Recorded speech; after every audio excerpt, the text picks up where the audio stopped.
नीति आयोग समय समय पर स्वास्थ्य सेवाओं को लेकर अपनी रिपोर्ट जारी करता है और नीति आयोग की रिपोर्ट जारी होने के बाद अक्सर राज्य सरकारों और केंद्र सरकार में टकराव देखने को मिलता है। बिहार सरकार के घटक दलों बीजेपी और जनता दल यूनाइटेड के बीच खींचतान तो काफी लंबे समय से चल रही है, लेकिन नीति आयोग की इस रिपोर्ट के आने के बाद से ये खींचतान और ज्यादा बढ़ गई है। मामला इस हद तक खराब हो गया है कि राज्य के मुख्यमंत्री नीतीश कुमार ने केंद्रीय मंत्रालय और नीति आयोग की ओर से तैयार इस रिपोर्ट को सिरे से खारिज कर दिया है। अब आपको बताता हूं कि आखिर क्यों खारिज की है रिपोर्ट और आखिर क्या है इस रिपोर्ट में।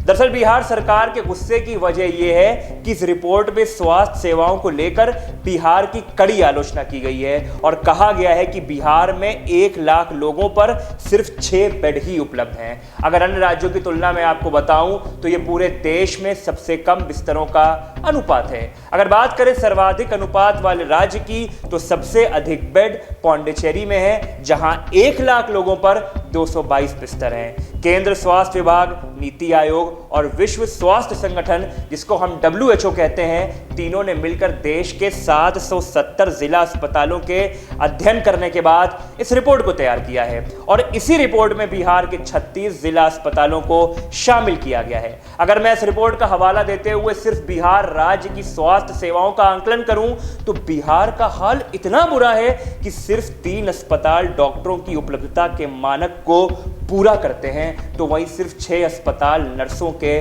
मानकों को।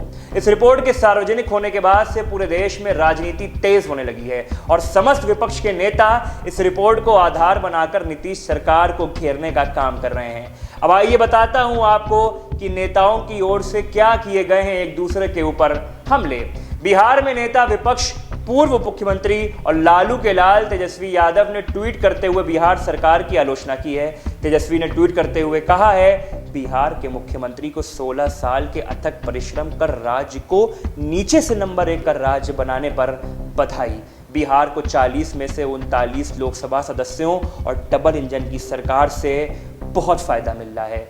भला इतना सब होने के बाद तेजस्वी के चाचा या कह लें बिहार के मुख्यमंत्री नीतीश कुमार आखिर कैसे शांत रहते। उन्होंने नीति आयोग और केंद्र सरकार की ओर निशाना साधते हुए कहा कि मुझे नहीं पता कि नीति आयोग कैसे और किसके साथ मिलकर ये रिपोर्ट तैयार करता है। बिहार में स्वास्थ्य सेवाओं का पहले क्या हाल था और अब क्या है, ये आप सब जानते हैं। बिहार में स्वास्थ्य सेवाओं में बहुत सुधार हुआ है। अगर आपको याद हो कि बिहार में कोरोना की दूसरी लहर में मरने वालों की संख्या चौंकाने वाली थी।